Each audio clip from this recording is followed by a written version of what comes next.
Welcome to Seattle Law of One podcast. Today's episode is about thought wars. In the Bible, it's known as the war in heaven, a mythical conflict between forces of light and forces of darkness. In the Law of One, it's known as thought wars or thought battles, fourth density conflicts between positively and negatively polarized entities, and in many cases, continuations of third density conflicts between positively and negatively polarized entities. What exactly is the nature of these thought wars, and why do they only happen in fourth density? How can we learn to stop getting tricked into fighting others and fighting within ourselves, to finally grow wise enough to outgrow the perceived need to battle? Let's find out. My name is Jonathan Tong, and I'm facilitator for the Seattle Law of One study group. We can be found in the list of study groups, the L&L Research website shown on your screen.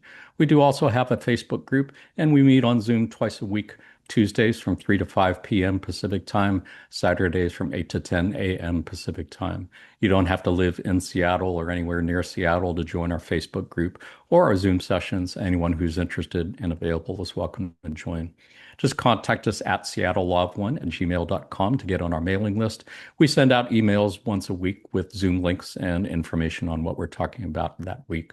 We do also have a YouTube channel where we keep recordings of previous podcast episodes, as well as recordings of our monthly Q&A sessions with Jim McCarty. Go to our YouTube channel and hit the subscribe button if you'd like to get notifications when we upload new videos, and contact us at seattlelaw1@gmail.com if you'd like to sit in on any of our Q&A sessions with Jim McCarty. As mentioned, today's topic is thought wars. Let's go ahead and meet our panelists. Panelists, let our viewers know who you are and where you're calling from, starting with Michael. Hi, my name is Michael, and I'm calling from Austin, Texas, and I'm just excited to be on another one. So thanks for having me, man. We're always excited to have you on. Thank you for making time to be here. And Renat?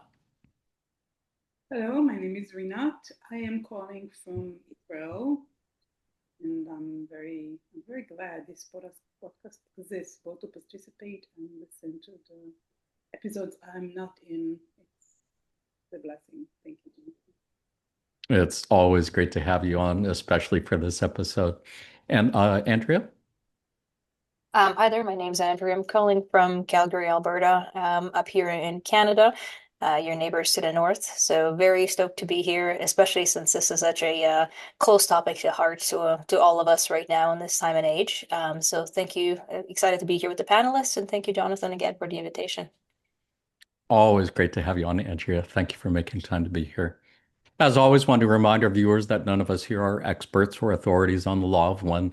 Anything any of us say could be wrong. You're welcome to disagree with anything or everything that any of us say. If you are already familiar with the law of one and the entity known as Quo, you might want to skip ahead to the chapter on Confederation versus Orion.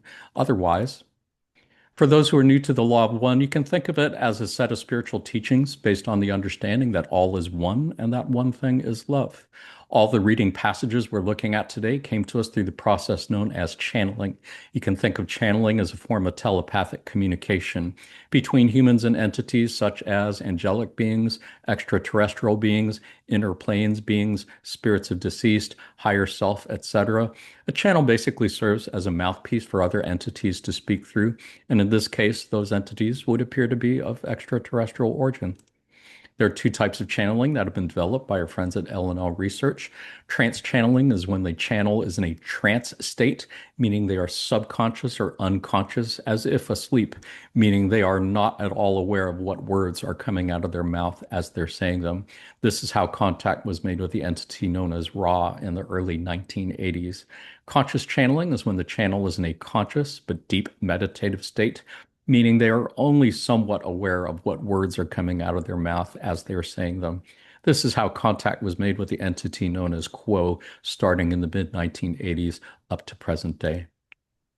Who is Quo? You can think of Quo as a group entity made up of three social memory complexes: Ra at sixth density, Latui at fifth density, and Hatan at fourth density.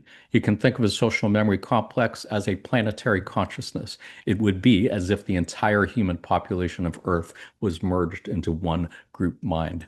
You can think of densities or dimensions as different levels of consciousness or different levels of reality, since those two things are so closely intertwined. Imagine, if you will, that the elements of earth, fire, water, and air have some form of consciousness, as many indigenous cultures have been saying for centuries that they do. We refer to that as first density.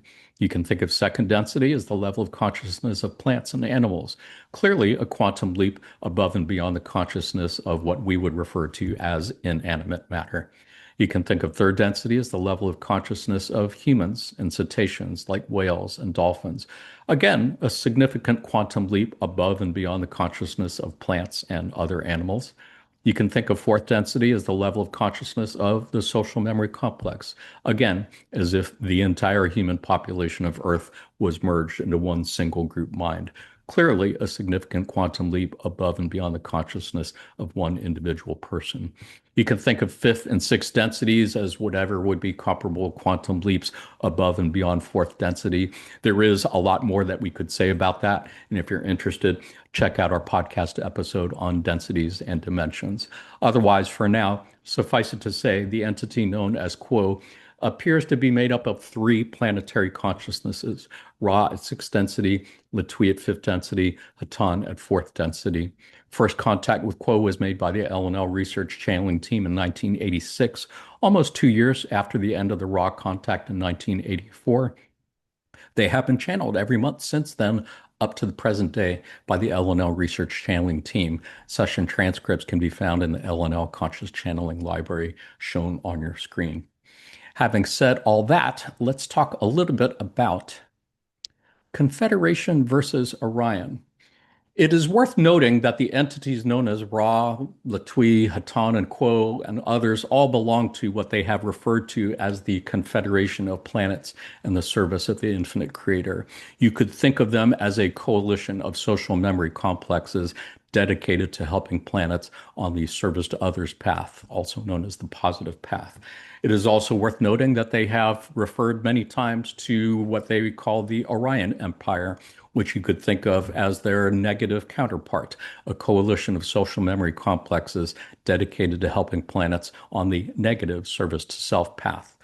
On the screen, I've included flags of the Federation of Planets and the Klingon Empire from the Star Trek TV series and movies, because in case viewers didn't know, Don Elkins on the LNL Research Channeling team did, in fact, meet with Gene Roddenberry in the early 1960s. According to Morris Hoagland, who is vice president on the board of LNL Research, has been vice president on the board of LNL Research for 40 plus years. Old friend of Jim, Don's, and Carlos, was around since before the beginning of the Raw Contact. It was mentioned several times in the Raw Contact.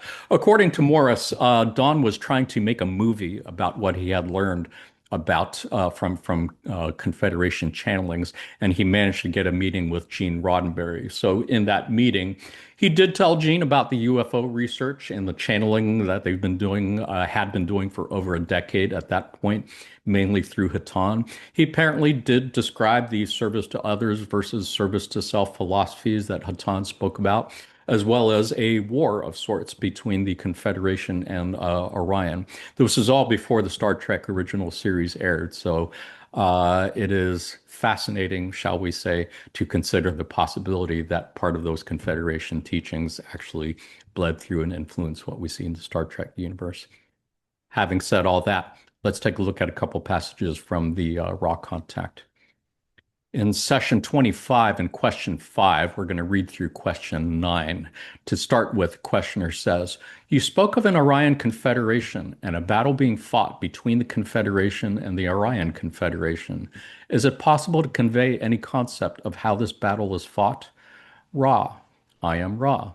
Picture, if you will, your mind. Picture it then in total unity with all other minds of your society. You are then single-minded, and that which is a weak electrical charge in your physical illusion is now an enormously powerful machine whereby thoughts may be projected as things. In this endeavor, the Orion group charges or attacks the Confederation arms with light. The result, a standoff, as you would call it, both energies being somewhat depleted by this and needing to regroup. The negative depleted through the failure to manipulate, the positive depleted through failure to accept that which is given. Questioner, could you amplify the meaning of what you said by failure to accept that which is given? Ra, I am Ra. At the level of time-space at which this takes place, in the form of what you may call thought war, the most accepting and loving energy would be to so love those who wish to manipulate that those entities were surrounded, engulfed, and transformed by positive energies. This, however, being a battle of equals, the Confederation is aware that it cannot, on equal footing, allow itself to be manipulated in order to remain purely positive, for then, though pure, it would not be of any consequence, having been placed by the so-called powers of darkness under the heel, as you may say. It is thus that those who deal with this thought war must be defensive rather than accepting in order to preserve their usefulness and service to others. Thusly, they cannot fully accept what the Orion Confederation wishes to give, that being enslavement. Thusly, some polarity is lost due to this friction, and both sides, if you will, must then regroup. It has not been fruitful for either side. The only consequence which has been helpful is a balancing of the energies available to this planet so that these energies have less necessity to be balanced in the space-time, thus lessening the chances of planetary annihilation. Questioner, very important point, I believe. Does a portion of the Confederation then engage in this thought battle? What percentage engages? Ra, I am Ra. This is the most difficult work of the Confederation. Only 4 planetary entities at any one time are asked to partake in this conflict. Questioner, what density are these 4 planetary entities? Ra, I am Ra. These entities are of the density of love, numbering 4. Questioner, then I am assuming this is the most effective density for this work. Would this density, an entity of this density, be more effective for this type of work than, say, an entity of density 5 or 6? Ra, I am Ra. The 4th density is the only density besides your own, which, lacking the wisdom to refrain from battle, sees the necessity of the battle. Thus, it is necessary that 4th density social memory complexes be used. Super fascinating passage, and it really sounds like something out of a science fiction movie, and yet would appear to be something real. Michael, any thoughts on anything here? Oh yeah. Yeah, when I first heard this concept, when I picked up Law of One, I was just like, what the hell is going on? What are they talking about? Like thoughts becoming forms and then like using them to have like some kind of battles with another social memory complex or the negative polarity on the other side. But and I kind of just left it alone because I was trying to digest a lot of things in the Law of One at that time when I heard this concept. But when we started talking about getting together for this podcast, I started looking at the world a little bit more differently and seeing how these thought wars might look in our world. And I remember getting on social media one time and then like just going to the comments and I'm like, oh, this is probably what it's like. It's like people in the comments arguing at each other and just throwing things back and forth because you never really see a lot of things get resolved in the comment section of social media. So I'm like, it's just people just further entrenching themselves into their belief systems and not a lot actually happening. So that's kind of what um that's kind of what I've envisioned this how it looks in my head of just like people just arguing back and forth or some kind of protest, anti-protest kind of thing in the streets. So it's just like that's kind of how I've chalked it up in my head of how this looks.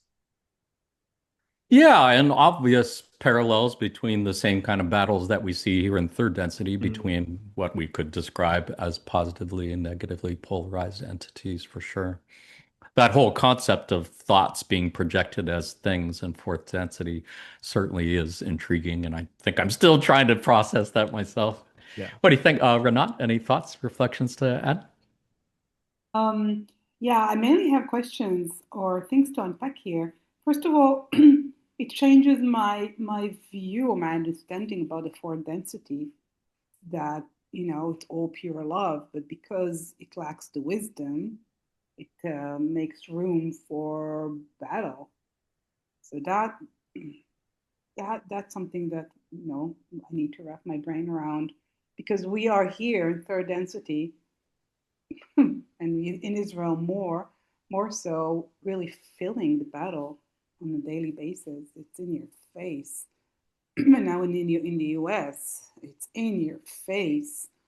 And we in the Love One community strive to get for density, but then we carry the battle with us over there. So that's something, yeah, we need to try harder, I guess. And I guess from reading, I don't know if in this quote or later, that the more mature level of our density does let go of the battle, realizing it's nonsense, but not all at once. It's not like, oh, here I am for density, go away, war. No, it's still there. The echoes are still there. It's more gradual. That's what I've taken. One of the things I've taken from that, which was new to me. Yeah, and it is worth noting that Quo and Ra, I believe, have spoken many, many times about um, the endless karmic cycles of war and bellicosity, not just on this planet, but on other planets in our solar system. The planet, what we perceive as the asteroid belt, according to Ra, used to be a planet called Maldek, which literally blew itself up through cycles of endless karmic cycles of war and bellicosity. And the planet Mars apparently was rendered uninhabitable by its third density inhabitants through endless cycles of war and bellicosity. And apparently that's carried over to Earth as well through endless, endless cycles of empires rising and falling and same kind of cycles of war and bellicosity. In many ways, they said going back to our great ape ancestors as well. So really deep karmic levels. I think they said going down to the archetypical level that are super difficult to overcome. What do you think, Andrea? Any thoughts? Anything to add? Oh yeah, I love this quote. Or these sections. So the first thing first is I'm looking forward to 4D where we can fling light poop at each other and more social media fights. So that's nice. Yay, looking forward to that. But on a side Light note poop. though, oh yeah, absolutely. Yeah, no, I disagree with you. I disagree with you. I love you. I love you too. I love you more. But do what I want you to do. So it's basically 3D, but just like fancier. That's all. Yeah. There's more of us on one side and more on the other side. What I find really interesting is the when it talks about like the 4D and the thought wars and more people like-minded getting together. You can kind of see that happening now as well. We're getting large like groups of people getting together and mobilizing. But they're polarizing, either positive or negative. Like they're either service to others, service to self. It's really hard to stand on the sideline and be in the middle right now. And if you are in the middle, chances are a conflict is coming near you. Just, watch the news, give it a few months or a few weeks, and next thing you know, your country's dragged into something or other. So it almost feels like it's kind of like speeding up the cycles to basically polarize yay or nay. But knowing that, like if you think about 4D as okay, there's battles in 4D, great. You don't have to engage in that. There's only four planetary complexes that are picked to fight. That means you can be on the fifth one and go hang out and do something else. So it doesn't mean war is never going to end, and this fight and this struggle is like, oh, great, I got that to look forward to next millennia or however many millions of years.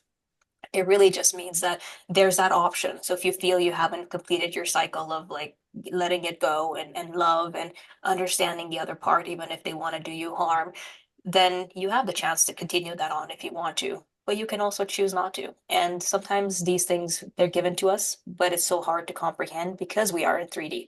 And 4D is so far above us. And 5D is so far, far above 4D that with the words that we're reading now, we're like, yeah, we could totally do that. You know what? We probably won't get it till we get to 4D. And even in 4D, we probably won't get it till we get to 5D. And they go, oh, that's what they meant 5 million years ago when they told me that. Shoot. All right, the penny finally dropped. Yeah. Yeah, I love that part at the very end at the bottom of 25.9 where they say fourth density is the only density besides your own, which lacking the wisdom to refrain from battle sees the necessity of the battle. I think it's easy to think of wars or conflicts where it's not super clear who the good guys or the bad guys are, or who you perceive to be good guys and bad guys. And then there are battles where, at least to me, it seems really painfully obvious who's fighting on the side of service to others versus service to self. And it's probably those battles where it seems really clear between who's on the side of light and who's on the side of dark, where it's hard not to get drawn into the battle because You don't want to see people hurt. You don't want to see people enslaved. You don't want to see pain and suffering inflicted on people. So, like you said, it's hard to sit on the sidelines and be neutral. And yet, getting into the conflict only serves to prolong the conflict, which is not exactly productive either. So, it's really sticky. Does anybody else have any other thoughts, reflections on anything from either of these two slides? I think we were going to look at fourth density next. I can only attest, if I may, to what Andrea said, and you reflected as well. The sidelines, not taking sides. The last 2 years in Israel have been so polarizing. And as you said, like, who's the good guy? Who are the good guys? The Israelis are the victims. The Palestinians are the victims. We're all fucking victims of violence. We're all insane in the same way. We're all blind in the same way. And some Israelis are were quite upset with me for not hating the other side, for not being angry and upset at the government to the point of blowing up. There were, so sometimes people force you to take side. Even I got snapped at for saying, because I said I have no side. We're all victims of the same situation. I can only say that I'm against violence, and the woman was even upset with me for saying that, even taking this very obvious claim. So it's just I don't know what I'm made of. I don't know where I came from, but I know that this whole situation is like I get drawn into it momentarily, and then I can't. It just doesn't stick. It doesn't stick. I can't hate or be angry, not really, because it's all a freaking game. I'm not playing this game. I'm playing my game. So it's been very interesting to be part of the most terrible and terrifying time here in Israel. Talking about a catalyst and what you do with something like that. But I've noticed that you are forced to take a side. And then I look at the world, and everybody had something to say about October 7th. People from remote parts of the world whom I know nothing about the conflict took a side. And they were very adamant about their side and their righteousness.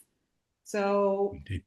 I've been seeing it playing out in the most clear and sharp way in the last 2 years. It's just amazing, like a prophet coming true. Indeed. Yeah, it has been said that third density is designed to be confounding and confusing. And on one hand, that is kind of the whole point of third density is in some ways to choose between what you perceive as service to self and service to others. And in many cases, that means taking a side. And yet, as you're pointing out, it's not always easy to take a side. And, there are within the law of one community, there are folks on both sides of the Israeli-Palestinian conflict, and it's certainly not for me or anyone else to tell someone which side they should take, or if they should take a side or be neutral or whatever. I think it is part of the challenge for each of us to figure out and sort out for ourselves. One thing we do know is that the victors are the arms dealers. Whoever is selling the weapons of destruction to both sides are clearly the winners, and they seem to be really good at playing one side against the other, whether it's in the Middle East or elsewhere. They're Shall not we go really ahead? the Yeah, winners. go ahead, Renat. I disagree. They're not really the winners. They're making, back to my Buddhist background, they're making really bad causes, and good luck to them wherever they go. The winners are the ones who don't take a side, who take the side of humanity and love and light. Those are the winners that in the face of shit, they say, no, I want nothing to do with it. Can't drag me Well into said. it. Even if you kill me, destroy me, torture me, goodbye. Those are the winners. Well said. Yeah, I only meant winners in the conventional social perspective of things, not the larger metaphysical view. I agree with you 100%. Let's go ahead and take a look at a passage on fourth density. On March 15th, 2008, Quo said, sorry, for a great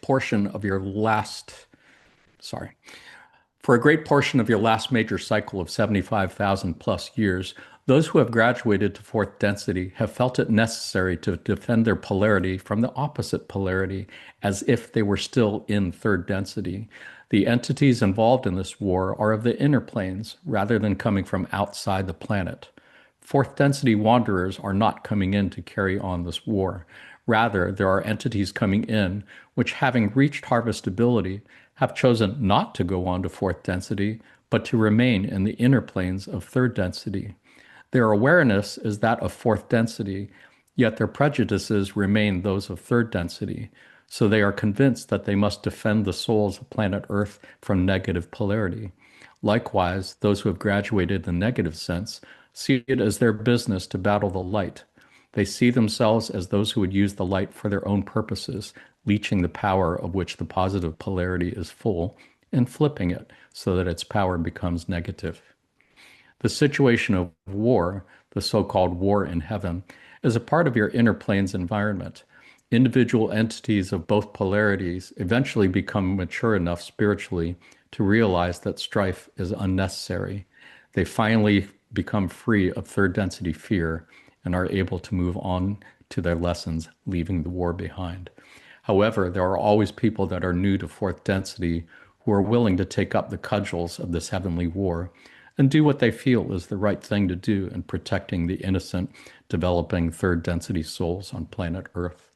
There is nothing but the highest ideals and desires on the part of those of positive polarity, and in their own way, those of negative polarity.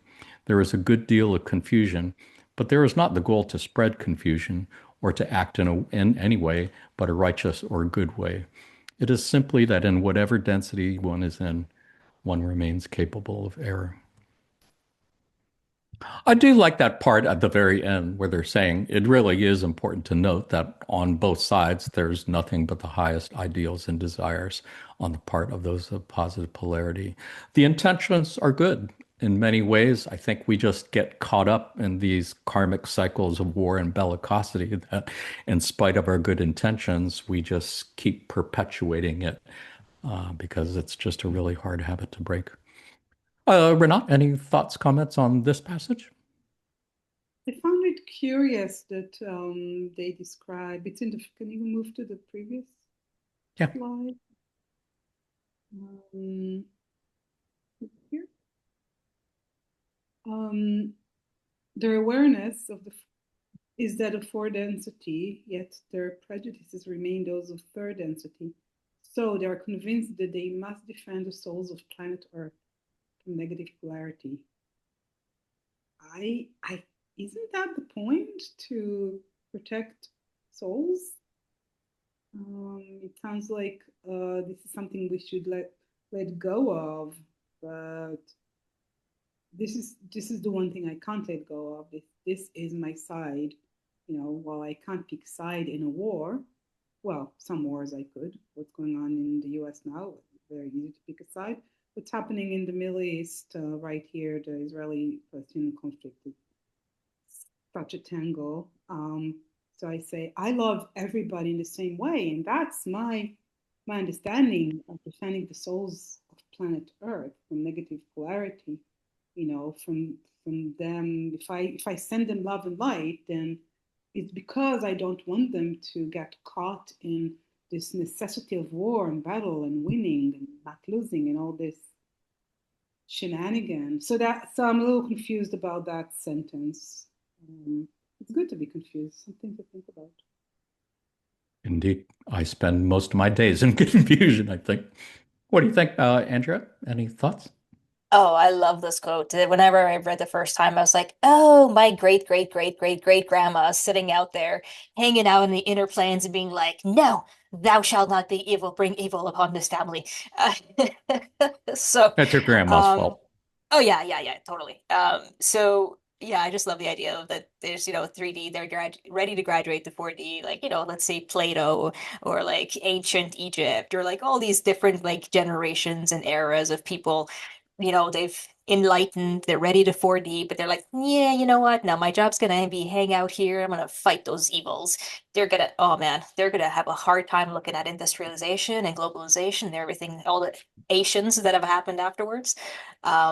But yeah, I think it's really cool to see that you have a choice, and that's really what this the free will is all about. Is you have a choice. If you want to fight battles for the rest of your life, knock yourself out. You got lots of planets to do this on. You got lots of planes to do this on, up until you hit 5D and then you don't care anymore. But if that's what your thing is about, go for it. If you want to send love out there and just kind of float with it and just go with it and experience love and bring love to 3D, 4D, and everything, you have that option as well. Um, but yeah, I like the idea that there's like a little subgroup of 3/4 that are just hanging out and be like, no. And they're like, I'm gonna fight you. I'm gonna fight you. But the interesting thing is I if you could go on to a world of peace, but I think I'd right. rather fight a while longer. Yeah. But here's the cool thing. So, like, if you're graduating to 4D and you're like, enlightened, you can be like, I'm going to sit here, I'm going to protect these people. Cool, you do that. Or you go on to a social memory complex. And that's the cool part, I think, is like, okay, what is 4D? Like, you now get to merge in with this memory social complex. Like, who are they? Are they the 4Ds from Earth? Are they other 4Ds? Like, where do you get to find your home after, if you choose not to hang out here and have a fight the war, because it's not going to be, there's not just one group of 4Ds. 4Ds are all over the place, right? There's like many, many, many planetary complexes. So you just got to get to feel the vibe, like, oh, those guys, I vibe with them. I'm going to go hang out with them. Oh, hi, friends. I'm now part of your family and social memory complex. Let's chill. So I like that thought of it. And I like the way it kind of goes with it. Options, basically, free will, all that to say free will. And then my great great grandma is probably still out there, be like, protect the values of the family. We're Eastern Europe, so it's all about the family values. Well, I think it's true. I think it would be fair to say that, at least in the US, very bellicose culture. I mean, people are brought up pretty much from day one to worship the military and to see aggression always as a way to solve problems. Every movie that we see, every action movie is really based on war, fighting, using violence, getting revenge. There really are not a whole lot of movies out there about peacemakers or about like resolving conflicts peacefully. I guess it's not entertaining, but it really has programmed us so much, I think, that it's a hard mindset to break out of, I think. I Yeah. don't know, Michael, what do you think? Any thoughts? Yeah, just to go off what Andrea was saying, like it's all about free will. It's all about choice. Like all paths are acceptable. They lead back to the creator. And I think if you can just like really hold that as one of your number one priorities, then you can stop having this savior complex of I need to fix everything. Cause that's still a sense of like control, you can be so loving, but you can still do that in a way you want to manipulate somebody off of their path that they're choosing into doing what you want them to do because you think it's better. That's what the negative polarity is doing as well. So I can see how that just doesn't really move the needle in that sense at all. So yeah, I just keep seeing free will and choice and just remembering that this is all about evolving your consciousness the way you want to and the way you want to experience that and allowing other people to do that. So yeah. Yeah, that all makes perfect sense. And I appreciate your bringing it back to control and acceptance, since it has been said quite a few times that acceptance is key to the service to others' path, and control is the key to the service to self path. So, as you said, I mean, it's really hard to resist the desire to control things or to fix things, which is another way of controlling, rather than just accepting things that seem really horrific. It is difficult to do. And I think that kind of goes back to what they were saying in the previous passage about the thought wars between Orion and Confederation. They were saying, ideally, the Confederation would accept what the Orion is offering, but they are offering enslavement. So to accept enslavement basically means you really wouldn't be able to do much more after that. So they're just in this weird hell, damned if you do and damned if you don't scenario. It's almost a no-win scenario, which I guess is why they only dedicate a limited number of social memory complexes to engage in it. It's crazy. It's nutty. Anybody else have any thoughts on this passage before we look at something else? Let's go ahead and take a look at an interesting passage about sons of light and sons of darkness. Before we read through this passage together, it would probably be helpful to go over a little bit of background information. For those new to the law of one, graduation or harvest refers to the process of making the quantum leap from one density to the next, in our case, from third density to fourth density. So, in order to graduate from third density to fourth density, you have to make a choice between the path of service to self, or STS, or service to others, also known as STO. To graduate on the path of service to self, you got to be thinking of yourself like at least 95% of the time and never caring or thinking about the well-being of others more than 5% of your waking hours, shall we say. Whereas to graduate on the service to others path, you got to be thinking of others at least 51% of the time and of yourself, like not more than 49% of the time. Actually be willing to think about others at least as much as you think of yourself. So graduation or harvest works both for an individual as well as for an entire planet to become a social memory complex. So the entity known as Quo has noted more than a few times that a long time ago, the guardians of our solar system were concerned that out of the whole solar system, only one planet had graduated on the positive path, and that was Venus. As we mentioned before, Maldek had blown itself up over war, Mars had become uninhabitable through war, and Earth itself was not really looking so great either, prospects. So apparently, they created something called a time lateral, where they literally slow down space and time. It's kind of like a sidetrack where a train goes to be repaired. They literally slow down space and time in order to give individuals and humanity more chance, more opportunities to graduate on the positive path. But as it turns out, apparently there are fifth density negative entities that Carla Ruckert jokingly referred to as space pirates, who have been doing all they can do to keep that from happening. And rather than allowing the time lateral to rejoin the main track, are trying to keep us stuck in a place where we just end up living in constant cycles of war and bellicosity, not that different from where we're at now, but would revert to basically like our great ape ancestors and never have any opportunities to progress to fourth density. So that is the context for this passage we're going to look at. If you are more interested in this, check out our podcast episode on time laterals and space pirates. Great stuff in there. Otherwise, this passage came from May 25th, 2003. And here, Quo said, the energies of your planet at this time are, as this instrument has heard it described by her teacher, off on a sidetrack, a time lateral. The train of yellow ray third density Earth has been shunted into a lateral experience by the determined and repeated actions of what this instrument would call the sons of light and the sons of darkness, or those who promote peace and joy and those who promote war and suffering.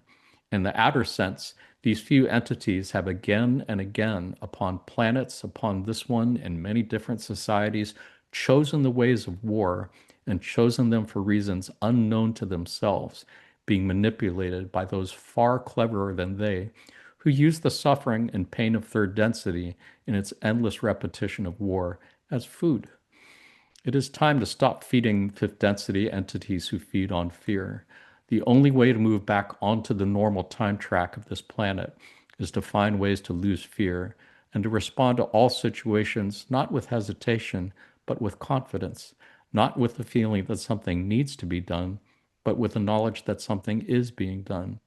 It is being done with the mind and with the heart. The power of each to help each in these realizations is great. We are most pleased to encourage each to listen to and to respond to each as the seeking and the processes of learning go on. Each is teacher to each, and there is a circle of learning.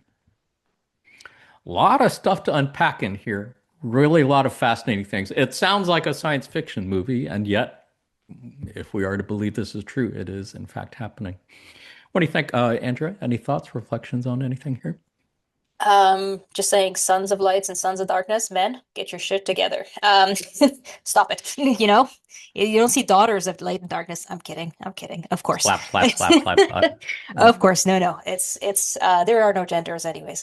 It's all made up. But yeah, no, I think really in the funny part of it is so okay, if we think about all is one, right? We're all one later on in all the future densities, we'll all figure it out. It's all doing it to ourselves and all that. Cool. Then why is it not okay to continue this path? Right? Like if the universe is an infinite creator is experiencing itself, it wants this experience. It's enjoying this experience.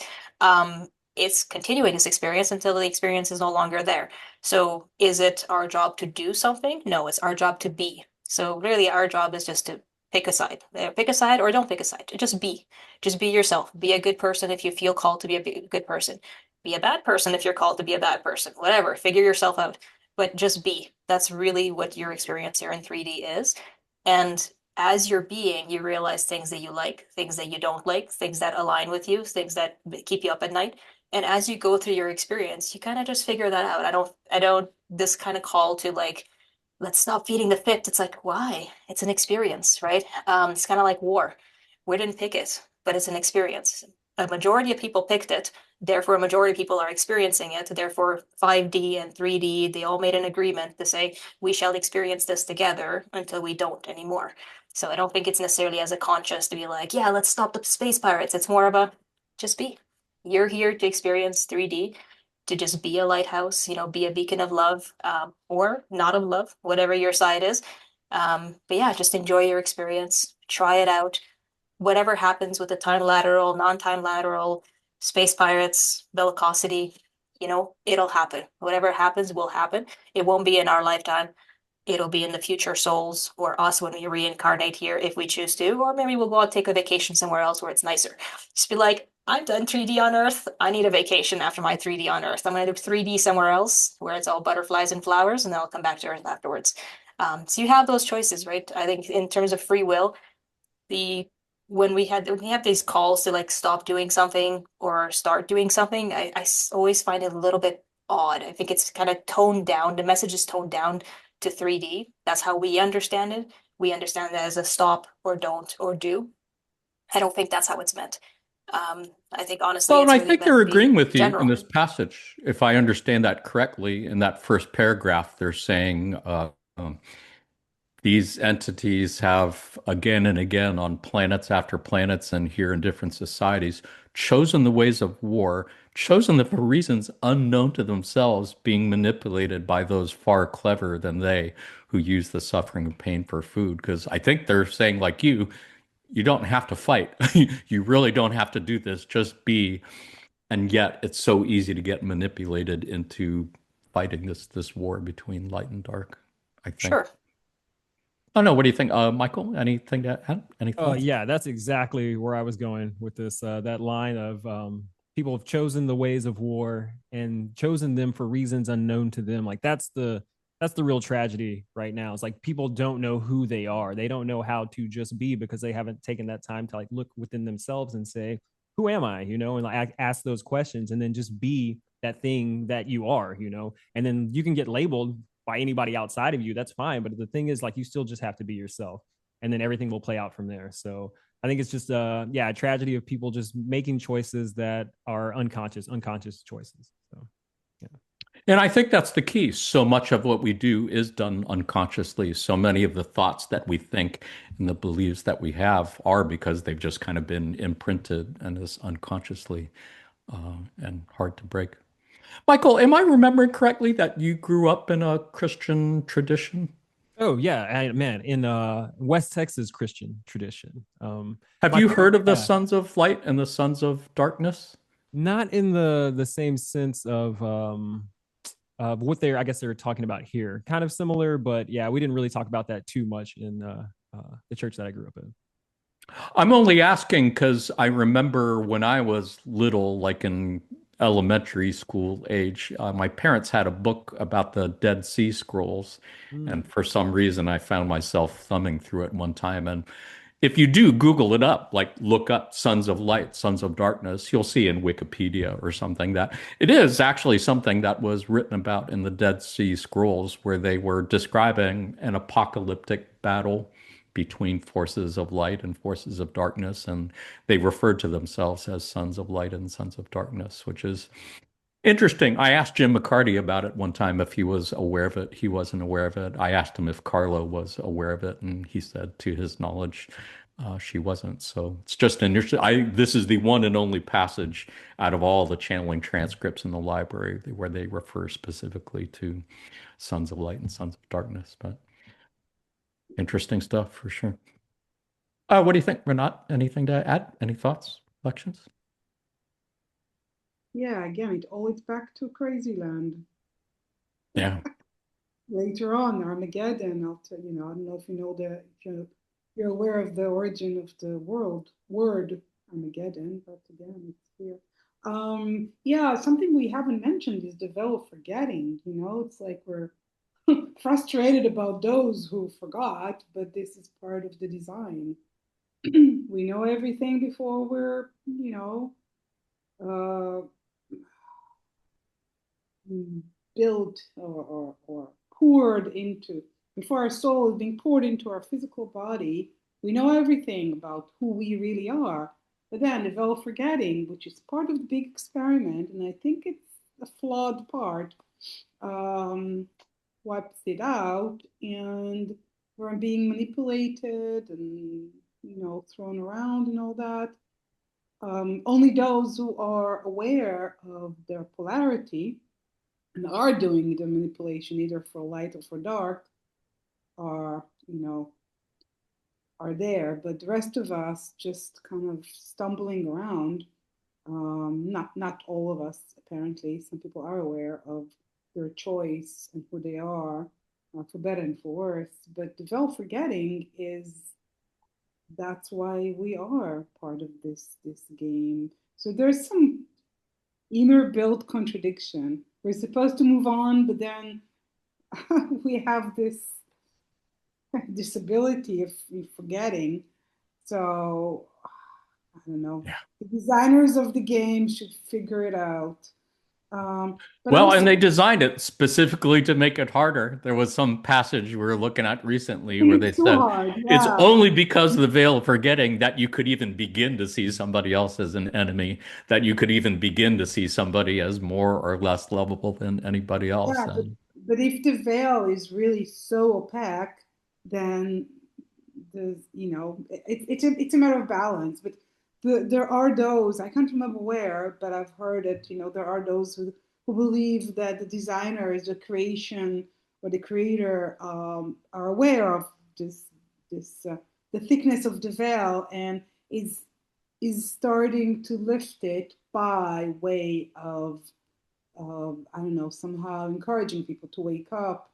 So you see, the movement of awareness, global awareness, is growing stronger. This conversation could not have happened 50 years ago.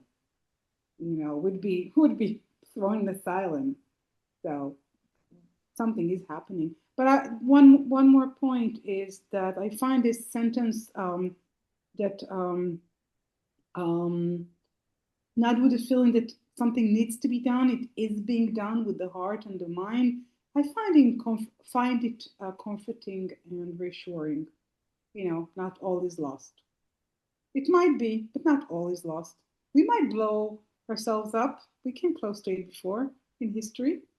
This planet might join other planets, beaten pieces, but we don't know. All we can do and be is our best version in the present moment, and which is now and now and now and now all the time. That's all we can do. And yeah. also, I think referring to what Michael said about, can't remember exactly, but entities who are in our way or harming us. I think at some point we have, if we really see our mission as, bringing the light, then really to find others, even they're few and far between, to join us in this dream. Not only to invest in those who are, sticking to their guns, literally and figuratively, and want the battle, believe there's nothing else. Yeah, maybe we can drip a little knowledge here and there, try to wake them up. But I think it's, uniting like in this group. It brings the light up in ways that we don't even know. For sure. Yeah, I appreciate your reminder because, yeah, I found that particular sentence really encouraging too. That the only way to move back onto the normal time track is to lose the fear, respond to all situations, not with the feeling that something needs to be done, but with the knowledge that something is being done. It's really easy, at least for me, to look at what's happening in current events, shall we say, and say that, wow, something really needs to be done. A lot of things really need to be done. But to flip that around and believe, trust instead that things are being done and it's not happening through the political process. It's not happening through fighting or combating perceived enemies. It's happening through the mind and the heart to find peace within. And in that sense, like you said, Renat, yeah, each of us has a role in that. Each teaches each, and we can each learn how to heal ourselves and find that peace within. I do find that super encouraging as we move into fourth density. Does anybody else have any other thoughts on this passage before we change topics? Let's take a look at a more optimistic topic like Armageddon. In case we haven't brought you down enough, let's check this one out. This was from not that long ago, February 24th, 2024. Quo said, "We would also suggest that the Battle of Armageddon is a battle which each person upon this planetary sphere engages in on a daily basis when they see the seeming separation between entities of the third density as being the reality that must be dealt with in a manner which is divisive, filled with anger, and the possibility of warfare, which is so rampant upon your planet at this time. It has been for thousands of years.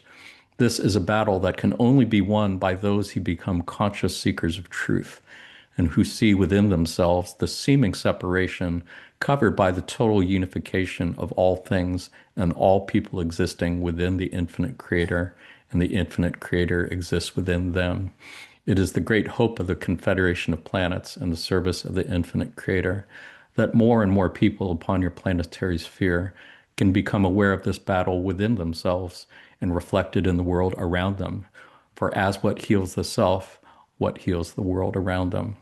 More and more of your entities need to be able to heal the self, that together they might heal the battle scars of the population of Earth and of Earth herself.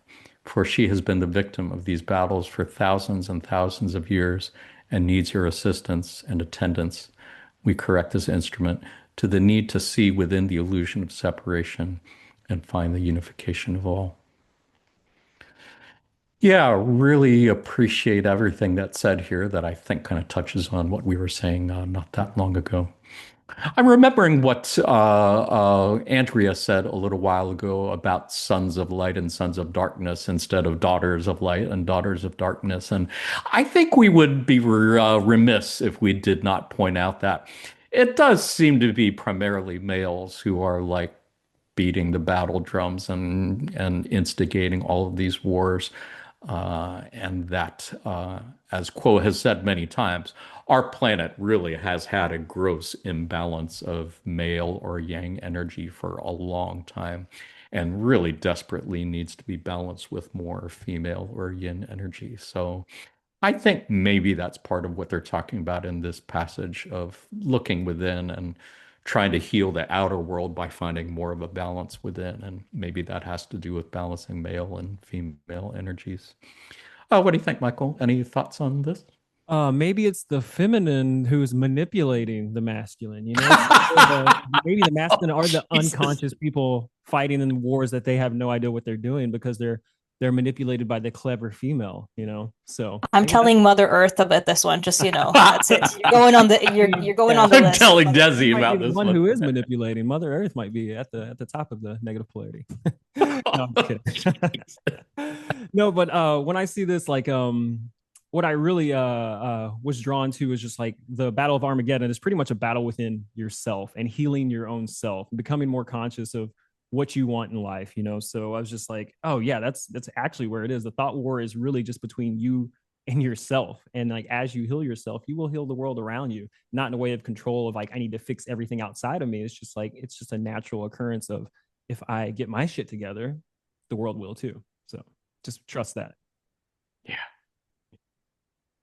Yeah, and it's a great reminder of something I read in session 65 or something that was alluding to a situation where people would realize, man, there's no way to be free in our existing system, that the whole political system, shall we say, is really out so far out of our control. It will drive people to look within for solutions instead. And I think that does seem to be very much the situation. I mean, again, as I look at current events, I'm seeing things that are so far out of my control. I just don't even see the point to worrying about it or dwelling over it or trying to do anything about it. But as you said, and as they're saying here, really, if you want to fix the outer world, if you really want to heal the outer world, the real solution is to do the healing within. And I have found, unfortunately, it took me a long time to figure that out. It's only within the last year or two that I really figured out, wow, that really is true. And that it has been a life changer for me. What do you think, Renat? Any thoughts on that? So I promised to break down the word Armageddon. It's derived from the word Megiddo, which is a mountain right here in Crazy Town. So the battle is supposed to be right here in Crazy Town, and there are people, a brother of someone from the Loved One, a Christian, devout Christian, who's sitting here near Jerusalem and waiting for the battle as if it's happening tomorrow. Hopefully not. But yes, really, I see how it's escalating towards a possible Armageddon. It's like, what the F? So, um, so I gave you a little bit about my experience here of like after 30 years of living in, I had my immigration issues and acclimation, but nothing as polarized as what I've experienced here in the last 3 years, because before the war there was this government that was really a fascist government trying to take over anyways. um, but I want to tell you about a dream I had, which was, I'm sure, was not a dream, was a visitation. It was shortly after I came here. I can't remember if it was before the war or after, or if it was after, it was shortly after, because I remember not connecting the dream with the reality. But it's like, oh, what? So the dream was that I was literally taken up very high by this visiting entity and was shown a scene of battle where the good guys were throwing this blinding light at the bad guys. Like I saw this massive darkness and have kind of melted the darkness with this intense light. And I was so impressed. And then I was taken down and said, but what you just saw is not the point. The point is to avoid this situation to start with. And was like, and then the war and shit happens. Like, wow, I was given the lesson before, before, like, I'm still, it's still, I forgot about it. And I remember it because of our conversation. Like, who was this entity? Or it felt like a group of entities that showed me as if they were going to show me what's going to happen here.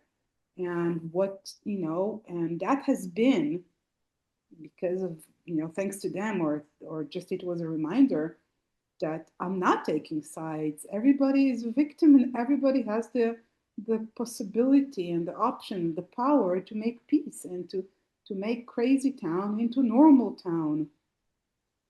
Yeah. Yeah, and kudos to you for living in a literal war zone in Israel for as many years as you have, and for trying to physically in space time bring that light of space time and time space to that area that so desperately needs it, and to not choose the side that you might have been inclined to choose, but to try to see love on both sides and to love all on all sides. It's a beautiful gift and a beautiful sacrifice. And again, as I said, we have many in the law of community on all sides of that conflict and other conflicts. And our place here on this podcast is certainly not to choose sides or advocate for one side or another, but again, to see through all the perceived differences and perceived enemies and to love all unconditionally, like the sun. Andrea, anything to add? Yeah, totally. I think this is the talks in 2024, so that was like 2 years ago. Talk about a test of faith, whether you're a Christian or Buddhist, test of your resolve. If you set your mind to something, saying, I will turn the other cheek, I will love my neighbor. Ooh, Dougie, ooh, you're about to see if you're actually going to love your neighbor, despite, what they're doing to you or who they are or what's happening around you. And, this Armageddon of faith, basically, in a sense, not faith in the capital F, Christian Catholic way, but just in general, in whatever you believe, in your resolve, in your morals and values.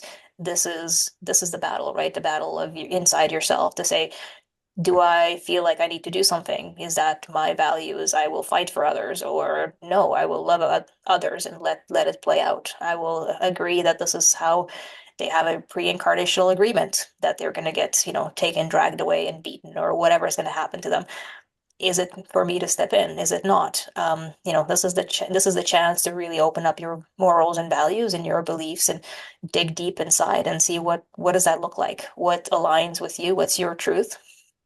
And it doesn't have to be a religion, doesn't have to be a way of thinking or a common value, whatever it is, do some of that digging because that's how you become a better person to yourself. The more you're aligned with yourself, the more you're going to bring your gifts to the world. And sometimes that's humor, sometimes that's sarcasm, other times it's just apathy, other times it's, hey, I propagated a house plant. And that's my gift to the world. Hey, do you want a free house plant? Whatever it is, or I baked the bread and I gave it to my neighbor, or I gave it to the birds, whatever it is, that's your gift to the world. And the more you focus on that, the more you're going to see that other people, like we talked about in the podcast of mirrors, people see you through them and they see that what you're doing. You're like, oh, wait, they're not freaked out and watching the 5 o'clock news or whatever time the news is on. They're not freaking out. They're not out there in the streets with guns and doing crazy things. Oh, they actually bake some bread and muffins. Cool. Okay, maybe I'll go bake some breads and muffins and bring it to work. I'll bring it to my neighbors. I'll bring it to kids to school. Whatever the thing is, you start seeing everybody focusing on community and on themselves, not in a service to self, but a service to others, bettering themselves and bettering others. And it just reflects. And that light shines a little bit brighter. And then the next light, three houses down shines a little bit brighter and they do something kind. And it just kind of exponentially grows from there. But yeah, that's where the test of faith or resolve or metal or whatever you believe in is happening. It's that inside. So I fully agree. And I think they called it out ahead of time, rightfully so, just so that we prepare for it. But really, there's no preparing because you don't know. Somebody can tell you, you better prepare. Who the heck knew 2026 is going to turn this way, right?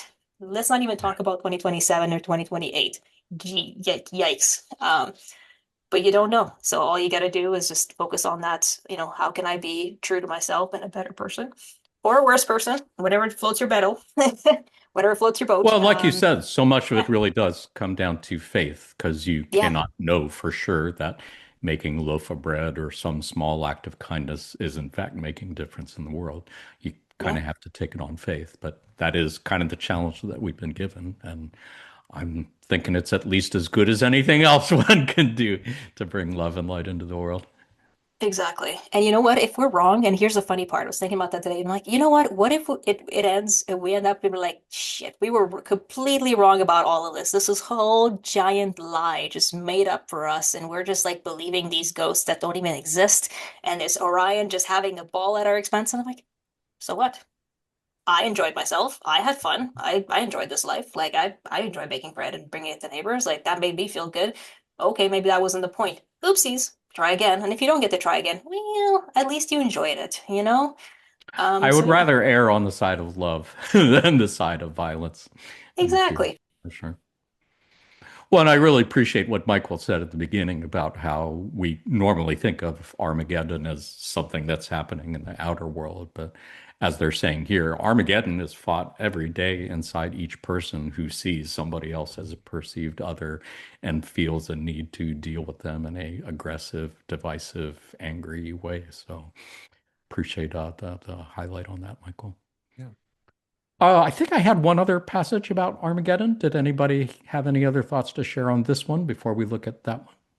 Yeah, just I don't know if anybody else is obsessed with like near death experiences or OBs or anything like that, but just to go back to like those little small acts of kindness, like a lot of times when people are having these NDE experiences and having their life reviews, like they don't even realize that the little small, just like being a little bit extra nice to like the waiter or your neighbor or something very small just ripples throughout all of the cosmos and just changes things drastically. So we think it's like these big things that we have to do. I need to start this nonprofit that just helps everybody in the world. But it's just like, no, all you really need to do is just show a little bit of love and just watch that ripple throughout. So those little small acts of kindness are actually not that small at all.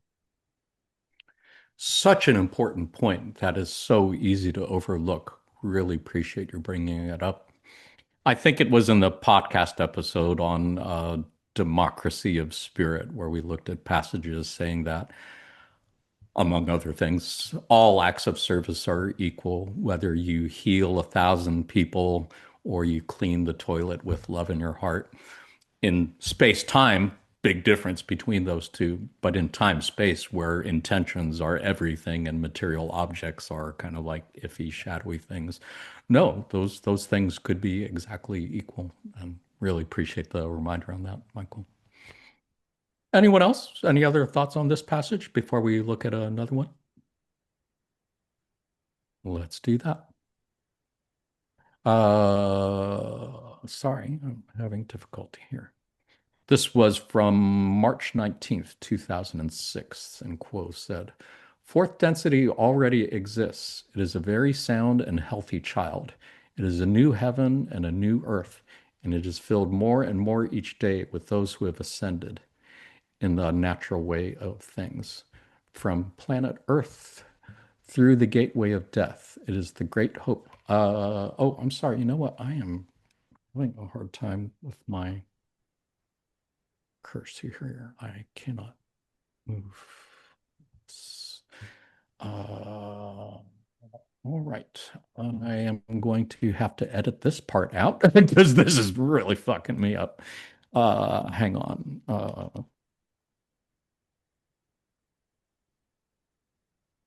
Part of the problem with my new system is I use a Bluetooth mouse, and for some reason I cannot fucking for the life of me get this mouse to like work correctly on my computer. It is like jumping Do you back and have an forth apple? between them.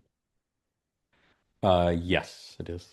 That's why it doesn't like mice. It doesn't believe in mice. It's a free spirit. It worked fine on my old computer. For some reason, the new computer does not seem to want to connect to this mouse. It is instead connecting to I think I understand the problem, but there is jack shit I can do about it at this point. So, all right. I'm going to just restart reading from this passage here and I'll edit this out. I did 3:19:06. Okay. All right. Fourth density already exists. It is a very sound and healthy child. It is a new heaven and a new earth, and it is being filled more and more each day with those who have ascended in the natural way of things, from planet Earth through the gateway of death. It is the great hope of many energies and essences of your inner planes, such as your angels and gardens, that each of you may enjoy a leisurely, organic, and natural ascension through that gateway to larger life that is the physical death. From the standpoint of planet Earth, that is perfectly acceptable. Gaia herself does not at this time need to shake you off like fleas. However, as we have said before, we caution you, for there are entities all around your globe whose vision of ascension includes a self-created apocalypse. There is almost a hunger within that part of the planetary consciousness that is invested in power for the dark pleasure of blowing everything up once again. See what you can do, my friends, to elect officials who are not caught in that glorious Götterdämmerung vision. See what you can do to elect officials whose hearts are stayed on love itself and whose vision is one which includes all entities and any plans that they make, not just those who are wealthy or powerful. Yeah, really interesting passage. And this is certainly something that has changed in my perspective of life in the last couple of years. I always used to assume that, in spite of appearances to the contrary, nobody really wanted to blow up the planet Earth. We all wanted to live in peace. And it's only after reading The Law of One that I realized, oh, no, that's not true. There are, in fact, entities who would love to blow up the planet because they've done it many, many times on planet after planet before this. And it is part of the service to self game plan that if they cannot make humanity become a negative social memory complex, the least they can do is keep them from becoming a positive social memory complex. And if they can't do that, then they'll just blow up the whole planet. And it's like, oh, okay. That would explain a lot of the things that I see happening in political arenas and such. So at least knowing that, I can understand that and take a different approach to it, not of fighting it or anything, but at least understanding more and approaching it with love. What do you think, Renat? Any thoughts on this passage? Yeah, reading Gaia herself from the second paragraph. Gaia herself does not this time need to shake you off like fleas. I'm looking at the day 2006, 20 years ago, and it feels to me like Gaia is starting to kick us, with all this the floods and the storms and the I know there's also a theory that this is kind of a release of the negative energies that we ourselves create, but it does feel like like a dog starting to lift off his back, or we've been leaching its blood. On a more positive note, I find that the beginning of this passage, for density already exists, it is very sound, healthy child, a new haven, a new earth. That is, I should print it or write it down and put it all over my place to remind myself, because that's the stance I'm trying to hold in my head the whole time. For density, outside it's Armageddon already, but for density can still, in a parallel way, exist within me, within my four walls, and it's hard to believe that. It was hard to believe that in June when the Iranian missiles hit us 12 days in a row. But if I did it then, and I did, it was freaking hard, but I did, then yeah, like a child. And we are that child as well within four density. We are the child. Sometimes the crying and the hurting child, but it's a heartening. This those three sentences, or two, three, very heartening to me. They mean a lot to For me. sure. For sure. Yeah, and we haven't even talked about the Martian experiment yet.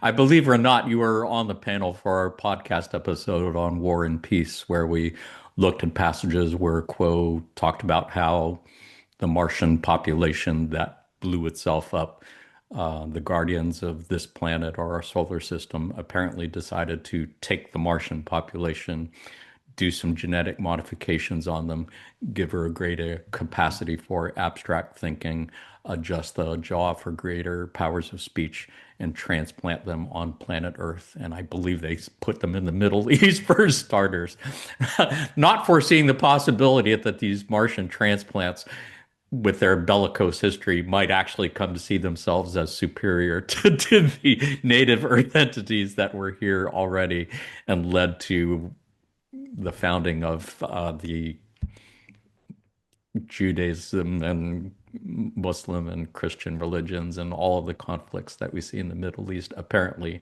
can be traced back to that particular genetic experiment, shall we say. But again, it's just part of the ongoing learning, I guess, that you could say that happens in the long run of things. What do you think, Andrew? Any thoughts on this passage?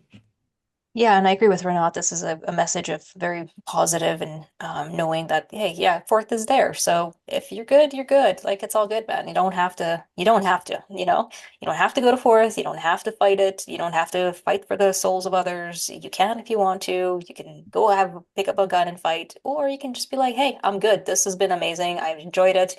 Cool, moving on. La-di-da, let's go get some flowers and stuff. Like it doesn't, it doesn't have to be a challenging transition. I do find it's interesting. It talks about obviously planetary and wanting to blow it up, but I think there's a subtext in this in terms of like self-created apocalypse. Yes, blowing up the planet is one way of doing it, but also blowing up the systems of the planet is another way of creating an apocalypse, right?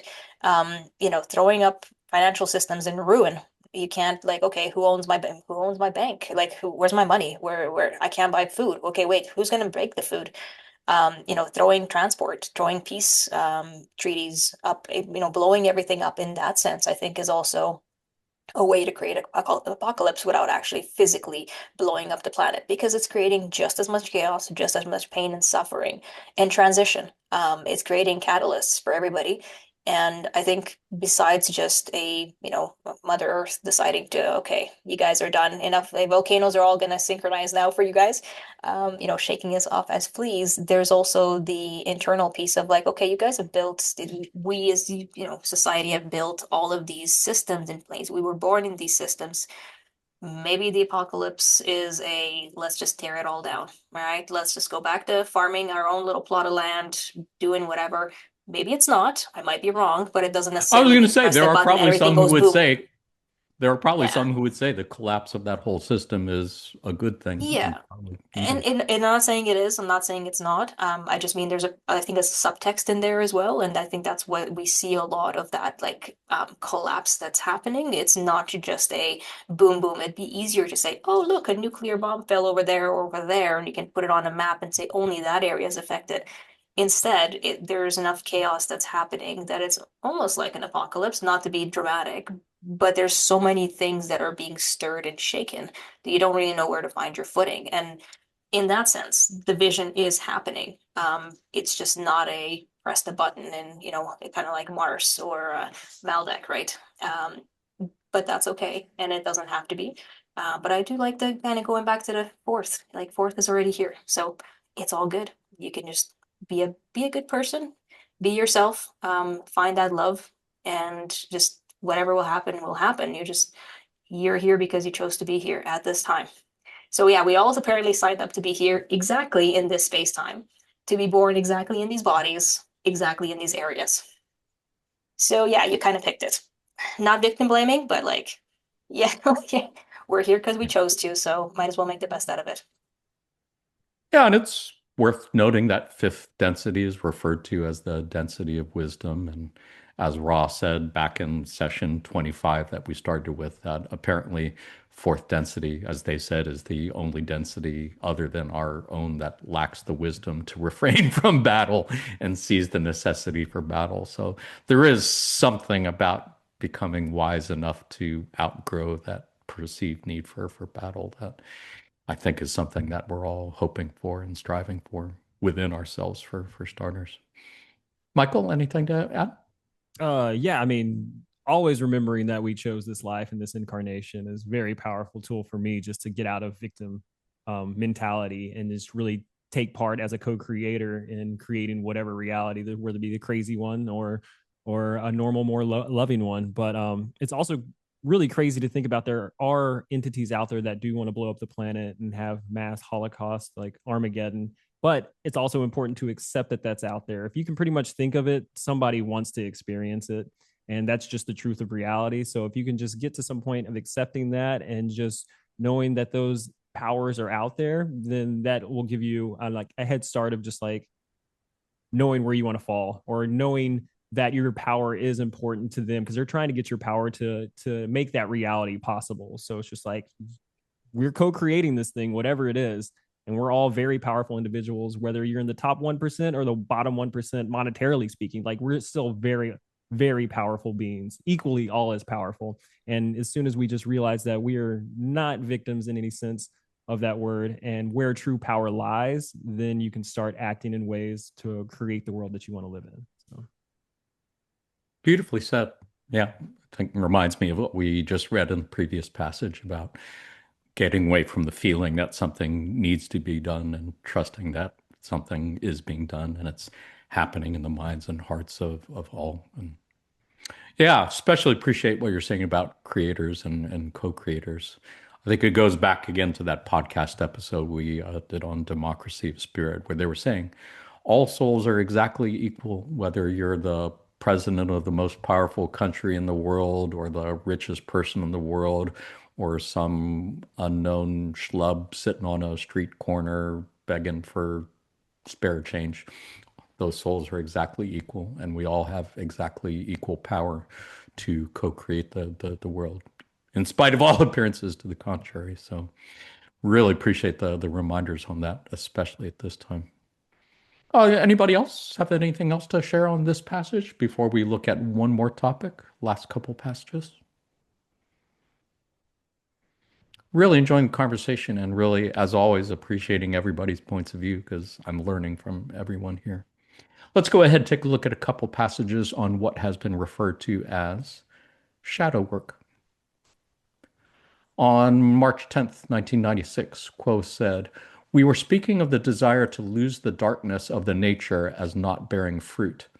We were suggesting that the seeker does not need to remove the dark side of the nature in order to progress. Rather, the seeker needs to come to an inner understanding of its particular workings, looking for ways to achieve such a discipline of the character and personality that the darker images are disciplined and allowed to move through appropriate channels. We are suggesting that once the dark nature of the will is grasped, the positively oriented seeker can then begin to see that shadow self as an asset rather than viewing it as an enemy. The processes by which one becomes able to discipline this dark side is individual, and each seeker shall wrestle with those dark angels as each continues to discover, accept, and discipline new aspects or newly perceived aspects of that dark genius. We are asking each seeker, then, to take into the heart the full spectrum of self and to love each and every aspect, and yet to find ways to express only those things which are intended. We do not wish you to run away from that what is one of the greatest strengths of the self." A really beautiful passage, and I think maybe a good way to kind of close this discussion is that rather than looking at perceived others as the dark side or the enemy, but as they said, to see the shadow self as an asset rather than an enemy, and to love your shadow self and to befriend your shadow self so that you can become whole. That is part of the inner work, maybe that we're all being encouraged to do. What do you think, Andrea? Any thoughts on this passage? Yeah, too many thoughts, but we'll start with the fact that I'm still getting to learn to love my shadow self that loves broccoli. Like, I get it, but like, really? Really? Is that the one we have to pick? All right.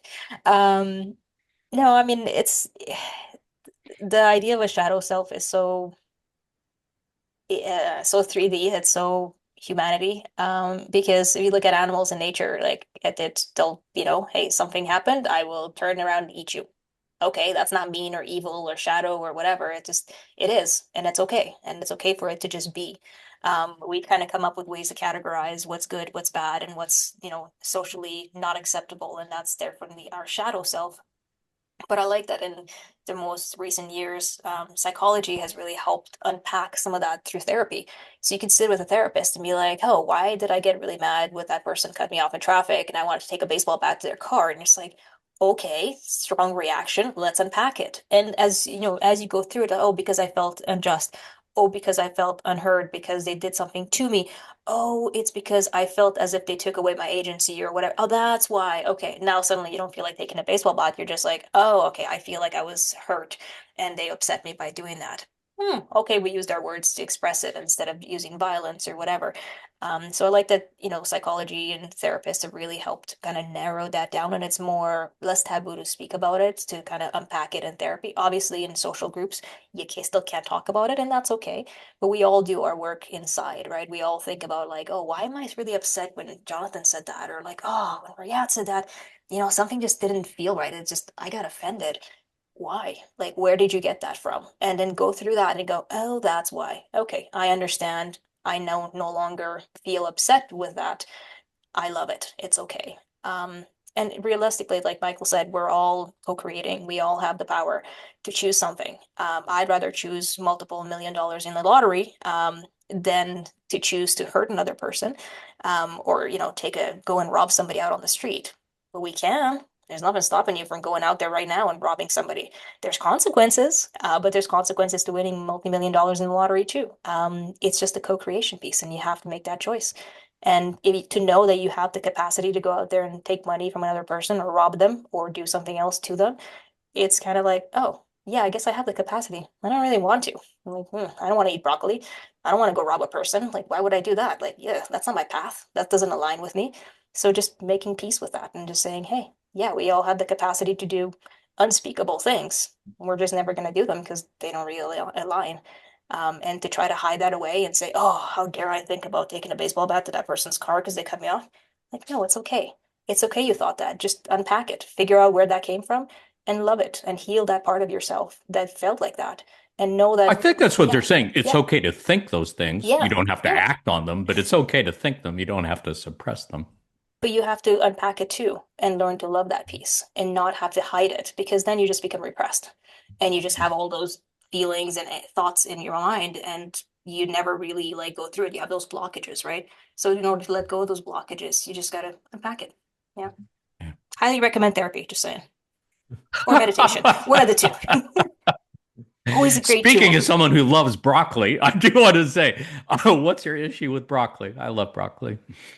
Other than that, I appreciate your mentioning triggers because I hadn't really thought of that at all in any of these passages, and I think that is such an important thing. It is so easy to get caught up and get tricked into fighting these wars between perceived good and perceived evil because it's so easy to get triggered on things. And being able to identify when you're triggered and be able to go back and, as you said, examine why are you triggered, what's bringing that up, and learning how to dismantle those triggers, learning how to reprogram the biocomputer to find other ways of responding, I think is super important to this process. What do you think, Michael? Anything to add?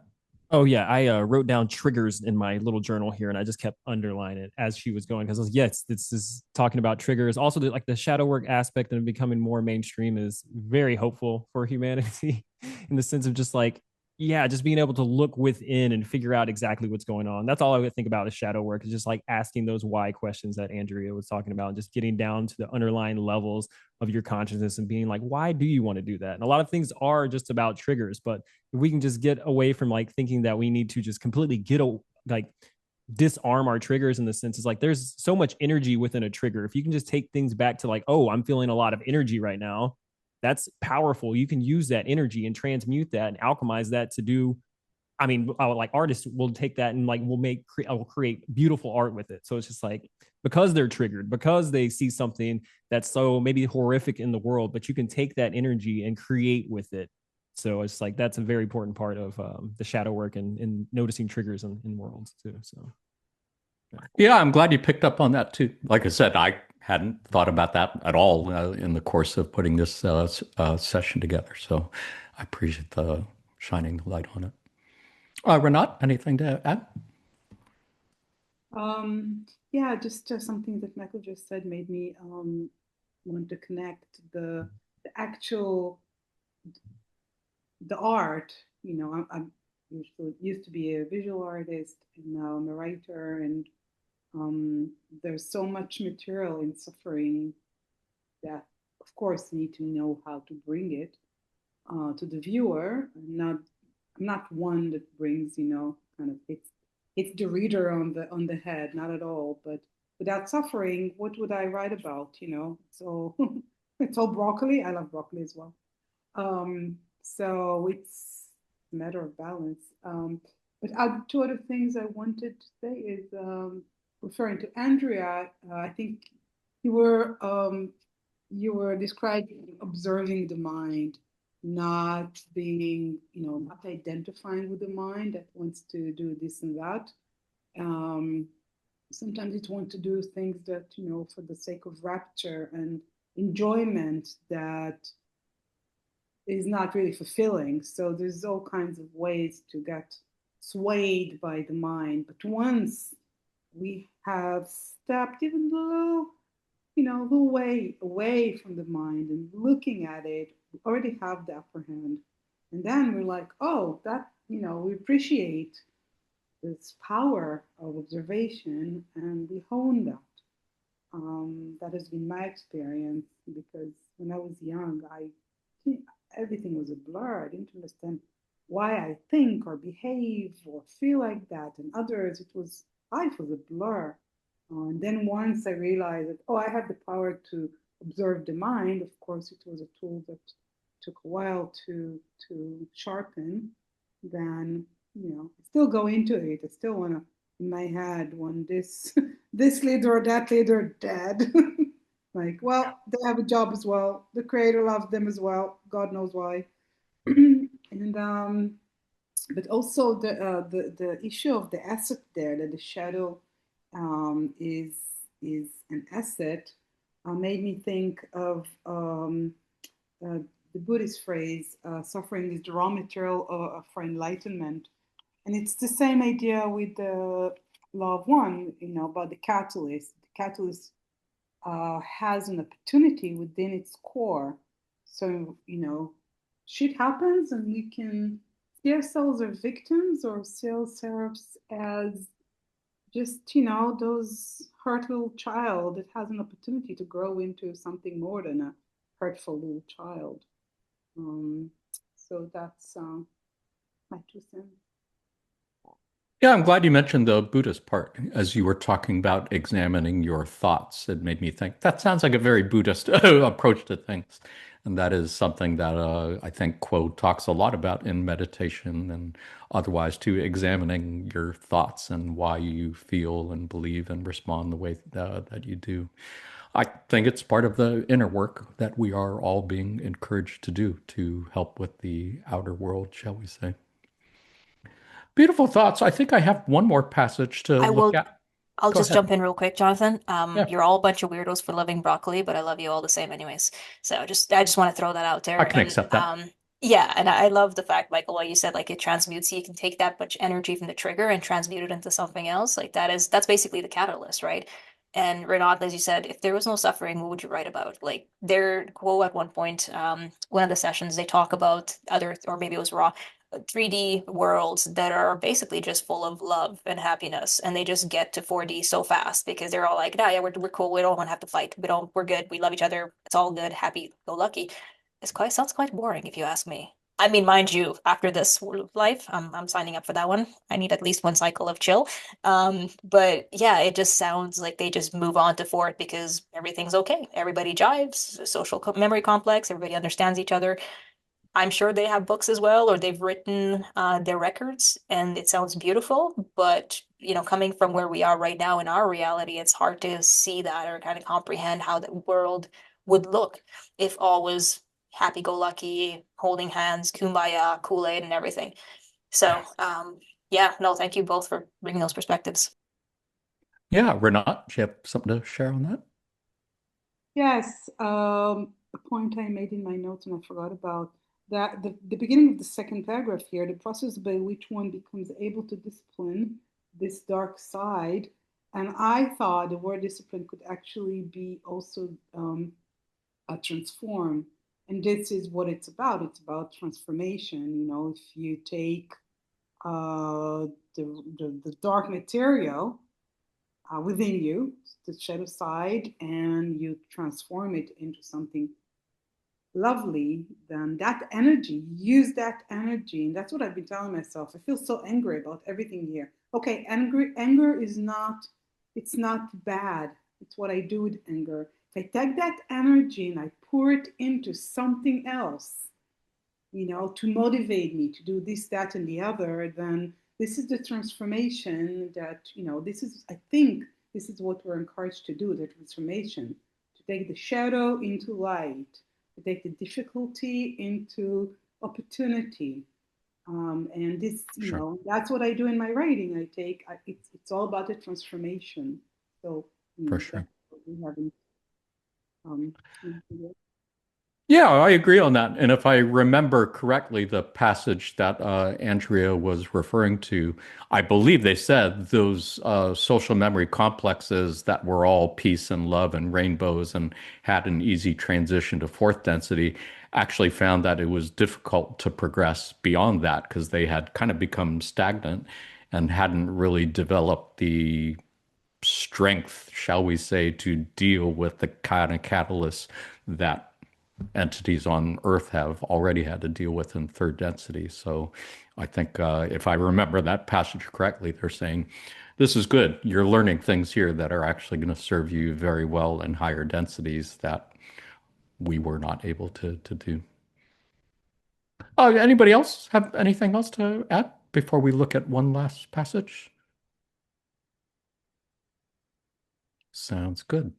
Let's see. This passage is from January 6, 2018, and Quo said, at some point, each seeker of truth must realize that the shadow side is a good friend and has much to teach, for it is holding in reserve those areas of blockage which dealt with clearly release the energy that is held in place by the blockage, that it might move upward along the line of energy centers and release a certain kind of experiential energy at each level.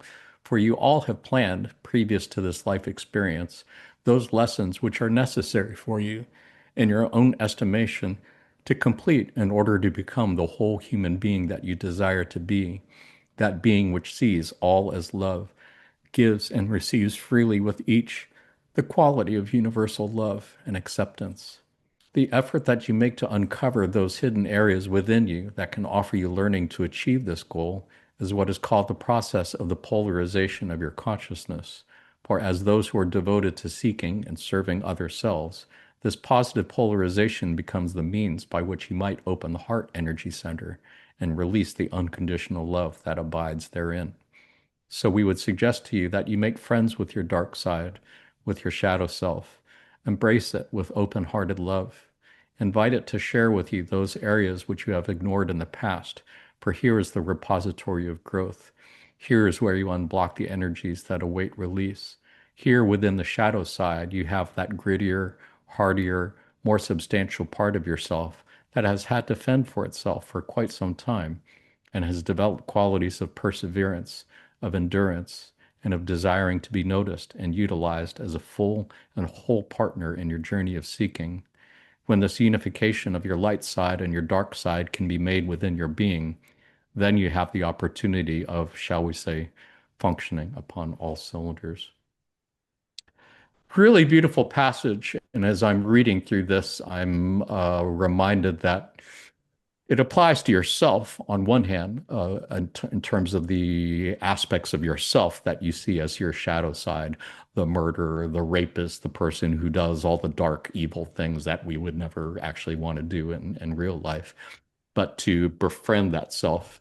And as we said before, you don't have to do all those things. It's okay to think those thoughts.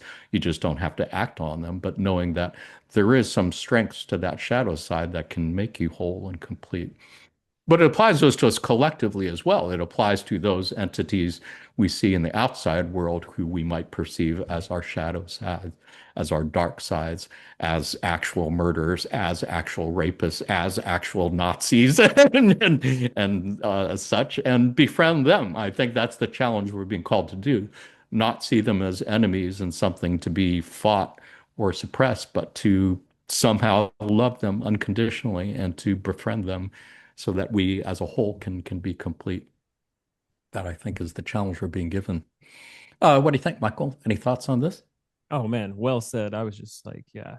The whole time you were just speaking, I was like, yep, yep, that's exactly what I was gonna say, but you said it better. So Well, you can go ahead, say it in your own words, which but yeah, probably I going to be mean better. the first line, like at some point, each seeker of truth must realize that this shadow side is a good friend. It's like we don't do the shadow work just to beat up on ourselves or just to, I don't know, just to feel bad and sit with uncomfortability. It's like there's a gift actually inside of there that makes you become more you deep down inside of that. So it's like if you can unlock those gifts, then you're just gonna have a better time of enjoying life anyways. So There's a present in there. Yes, you have to get through the muck and clean it all out, but at the end of the day, it's just like there's something really magical, and you're just taking that piece and like incorporating back into yourself, and then you're becoming more you. And when you become more you, you can have more joyous, loving, light-filled days. So yeah, that's what the shadow work's about. Yeah, and I agree. There is something magical about it. I have experienced at least bits of it, and it is so much more powerful than you might think on surface level. So appreciate your saying it in your own words for sure. Renat, what do you think? Anything to add? I don't know if to add, but to emphasize, befriending your shadow. I think it's a really strong point here, because when this is something I've learned early on in my Buddhist practice, um, that if once I look the monster in the eye, whatever the monster was, whatever I was afraid of, once I looked at it, it was crumbling in front of me. It's like it couldn't keep a straight look. I became, I just dismantled it by just confront it and saying, I'm not afraid, show me. Because by the time I started Buddhism, I was 32 and I've been through shit. And to the point I said, I think I'm done with this crap. What else life has to show me? So I was willing to change my karma no matter what. I was not doing it with a spoon. I was doing it with a bulldozer. It took me 10 years to start my practice, but when I started, I was plowing. It's like, whoa, there's no time. um, and the opposite, if it says here, repressing or avoiding, it empowers the shadow. It empowers our problems.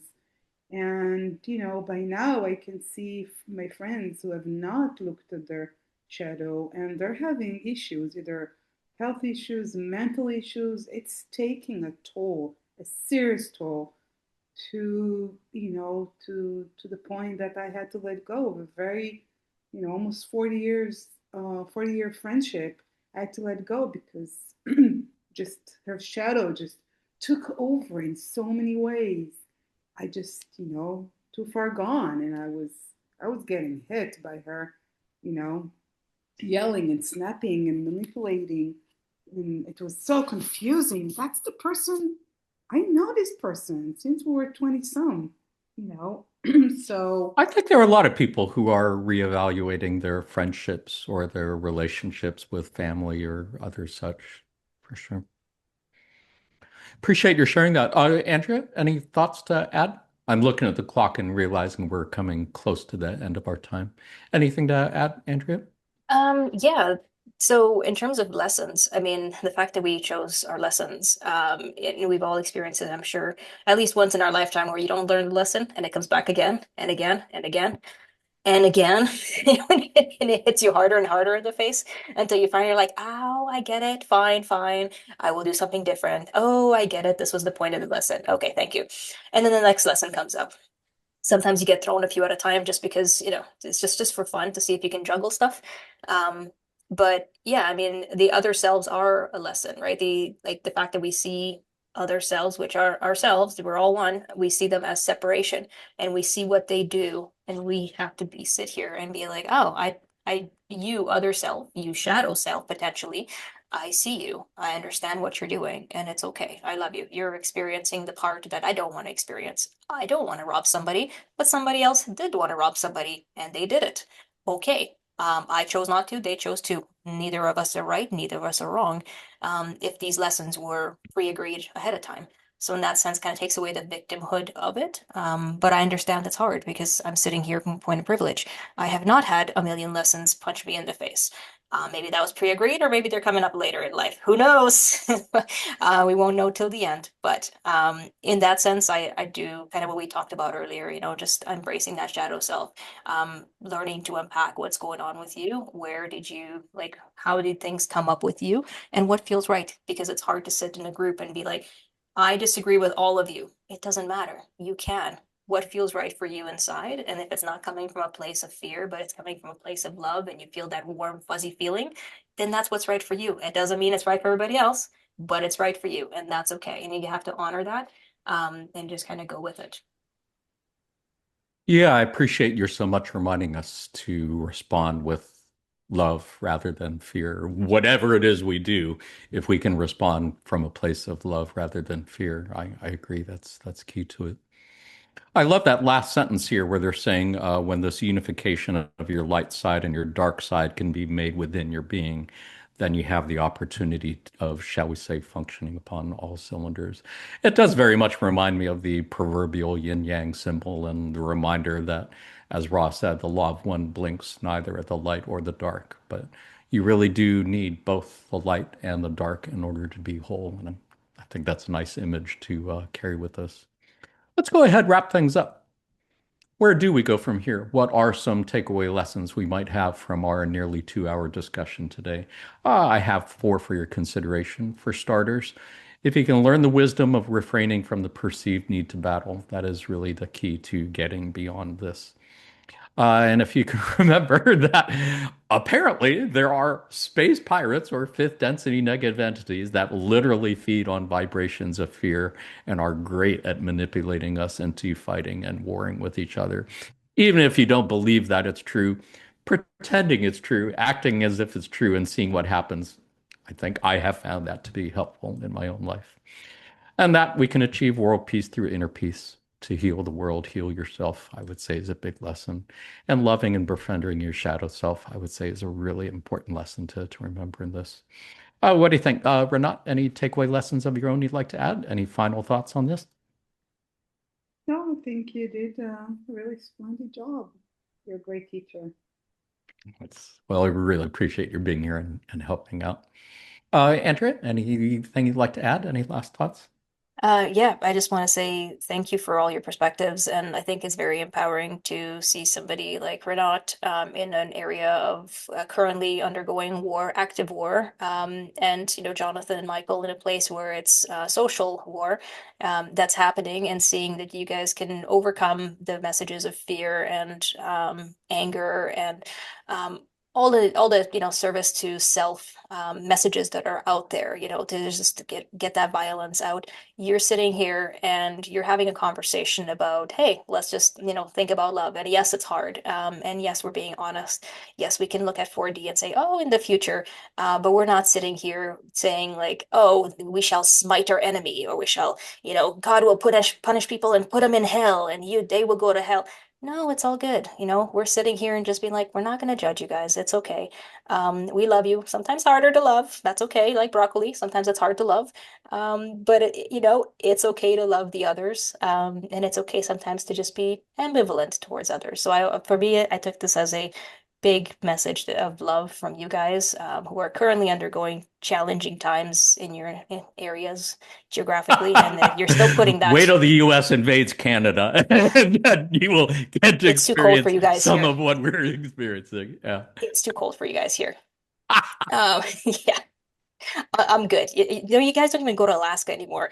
You're like 500 people in Alaska, and you're just like, yeah, oh yeah, there's a state up there somewhere. So I'm like, yeah, we're good. No Yeah. luck. Yeah. Well, But we'll yeah, see that's what my happens with message. Greenland. Michael, anything to add? Oh yeah, well said by everybody. Another just great mic drop. If I have anything to add, it's just what Andrea was saying earlier. Just make conscious decisions.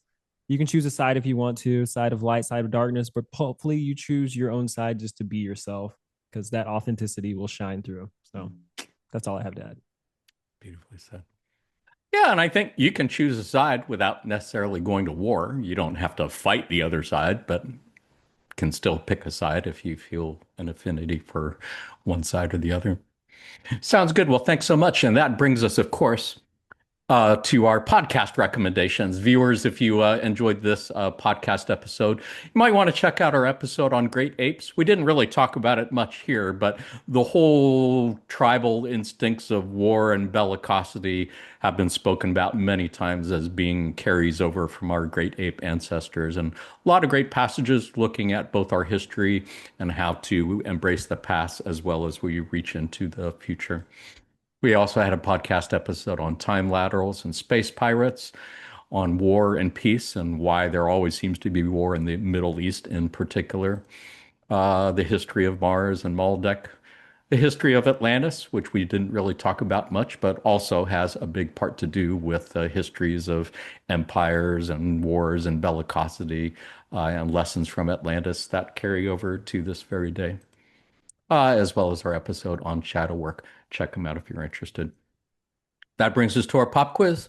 Pop quiz, of course, is something we like to do at the end of our podcast, just to end our otherwise serious discussions on a light note and maybe look for some law of one lessons in pop culture. Since this episode was on Thought Wars, seems only fitting that we should have a pop quiz on Star Wars and the Star Wars universe. Panelists, have you seen any or all of the Star Wars movies? I've seen them all. Yeah. All of them. Yeah, Nice. same. I've seen the Nice. first one. I remember Leah, but maybe I don't remember. I remember Leah. Is she in all the movies? No, she's only in three and then two, three in the beginning, and then there's a two later on, one or two later on ones afterwards, like the Skywalker Interesting. saga after. I have to Nice. catch up then. As you may or may not know, Star Wars has actually been mentioned a few times in channeling sessions. Perhaps most interestingly, on January 10th, 2009, Quo said, "It is, however, quite true that as the seeker stands closer and closer to the light, he casts an ever sharper shadow so that he draws attention and consequently receives the attention of those energies and essences of what this instrument might term the dark side, following the pop culture term of Star Wars." So, yeah, it's not just Orion and Confederation and Star Trek. It's like the light side and the dark side, the Force, and all that stuff. A lot of parallels between the Law of One and Star Wars. So, panels, I'm going to ask you a few multiple choice questions about Star Wars characters or actors and actresses. See how many you can answer correctly. Say your answers out loud so our viewers can hear in space time. You who are watching this on video sometime later, say your answers out loud so we can hear you through time space. As always, points don't matter. If you had fun, you won. If you learned something interesting, you won. Are you ready for your first question? Let's Yeah, do it. do it. First question. Who did George Lucas originally want to do the voice of Darth Vader? Was it A, Arnold Schwarzenegger, B, Orson Welles, C, Christopher Lee, or D, James Earl Jones? Hmm. A. I think it's A. Schwarzenegger. Man, he would have been great, huh? Yeah. I kind of Yeah. want to The do an original term. AI made video where you just redub Star Wars with Arnold Schwarzenegger doing Darth Vader. That would be Well, with AI, you can. yeah, exactly. Yeah. Yeah. Ooh, God. let's see. I'll go with B. Why not? Nice. Then I'll go You're with not C. I'll go with C. Not that I know what Christopher Lee is, but I'll go with C. Christopher Lee would have been great. Yes, the wizard Saruman. Saruman from the Lord of the Rings. Yeah. Interestingly enough, the correct answer is B, Orson Welles. Michael, I Wow. didn't think you were even old enough to know who Orson Welles is. You know I who think Orson Welles I've is? heard this in a trivia thing before, so I think that kind of just repopped into my mind as this came up. So yeah. Oh, good for you. He was pretty well known at the time the first Star Wars movie came out in the late 70s. He directed Citizen Kane, a movie I haven't seen, but is considered one of the greatest films of all time. And I think he was selling wine for a while. There were a lot of commercials where he was seen like hawking some brand of wine. And his voice was familiar enough that George Lucas was concerned that people would recognize his voice. So they ended up with James Earl Jones, who turned out to be a great choice.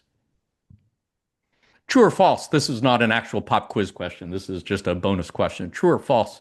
James Earl Jones stuttered as a child. True. Yes. Yeah, sure. Why not? Yeah, believe it or not. I saw an interview where he said he was basically mute from first grade all the way up to freshman year in high school. He had some sort of family childhood trauma that left him with a really bad stutter. So he just basically didn't speak at all from first grade through high school um, until he had a teacher who believed in him and got him to read a poem that he wrote and found a way to use what was a weakness of his voice to be a strength. But wow, what a incredibly powerful lesson, huh? To Yeah, that's just goes back to like looking inside of your shadows to unlock those gifts. Like, look at this powerful gift right here that was buried deep within him. So that's why we do the shadow work. Transformation. yeah, Transformation. The same Probably made him a happened. great listener. The same happened to that black writer. Something. Maya Angelou. Really? Something. In Did her not. memoir, she had She a had a horror. stutter also? No, she just didn't speak. Oh, wow. She decided not to speak because she believed her speaking kills for trauma that she experienced. And then the person who inflicted the trauma was murdered by her family members. So she didn't want Wow. to talk anymore because she believed her words kill until a neighbor made her read poems, believed in Wow. her, and she became Maya Angelou. Powerful lessons. Powerful lessons. You ready for your second question? Who did George Lucas originally have in mind for the part of Han Solo? Was it A, Kurt Russell, B, Michael Douglas, C, Don Johnson, or D, Harrison Ford? I'll go with Kurt. I can see I'll Kurt go there. with Kurt as well. That's the only Yeah. name I recognize. Yep. I'm gonna go with Kurt. Be You don't great. know who Michael Douglas is? No. You're so young. Thank you. Oh, if I see his face, I'll be like, okay, yeah, I yeah, yeah. mean, it's Michael He would Douglas. have been great. I could totally picture him in that role. Yeah, for sure. The correct answer is unknown.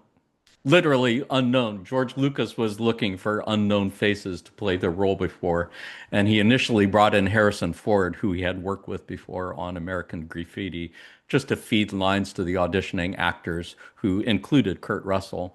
But he just liked the way Harrison Ford was feeding the lines to the other actors that he decided, you'd probably be good for the role, and he gave him the role, Nice. interestingly enough. And it worked out great. He's had such a great career since then. Are you ready for your next question? How about this one? Carrie Fisher was hired as script doctor for which of the following movies? Do you know what script doctor means? No. No clue. Means she was called on to work on the script. It was decided that the script needed some punching up somehow. So she was called in to do some rewrite, some editing to punch it up. Hmm. So which of the following movies was she called in for that? Star Wars Phantom Menace, B, Hook, C, Sister Act, or D, The Wedding Singer? All Hmm. of them? Hook. All of them. Great movie. I'm going to say B. Nice. What'd you say, Renat? All of them. Nice. Michael? I'll just stick within the Star Wars franchise and say A. Nice. Correct answer is all the above. Yeah, in Oh, case you wow. didn't know, she actually was considered a great script doctor, and there are more movies than the ones that were listed here, but she had a really talent for it. Apparently, especially with women characters, apparently she changed a fair bit of the dialogue in the first Star Wars movie. Because by her telling, George Lucas was not good at writing dialogue.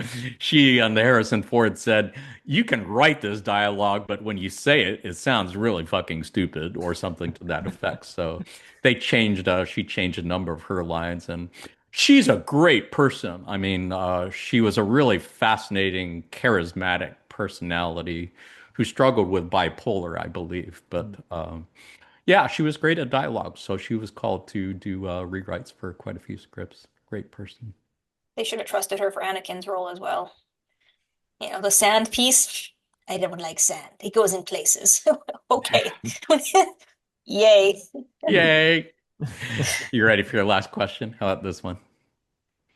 What was Yoda's original name? Was it A, Buffy, B, Scooter, or C, Minch? That It would be has to be me. C. Yeah, the other sound like puppies. Yeah, I thought it was A though, but I think I've heard this in a trivia before, but I'm not super sure. Nice. Correct answer is indeed A. Yeah, Yoda's name was originally Buffy. In our earliest outlines of The Empire Strikes Back, Luke meets a supernatural entity named Buffy or Bundin Demanen. And in later drafts, he thought of Yoda as a small frog with the full name Minch Yoda, which they eventually shortened to Yoda. So Minch is was not a far off guess. No, I suppose not. I'm giving us some points, Andrea. Thank you. I'll take it. Nice. Can't give you cookies in Zoom, so I'll give you points. Thank you. I appreciate it. I'll send you the broccoli over. Yeah, I was going to say, give her some broccoli. As we were talking about, I realized I haven't had broccoli in eons. What's wrong with me? Tomorrow, it's broccoli day.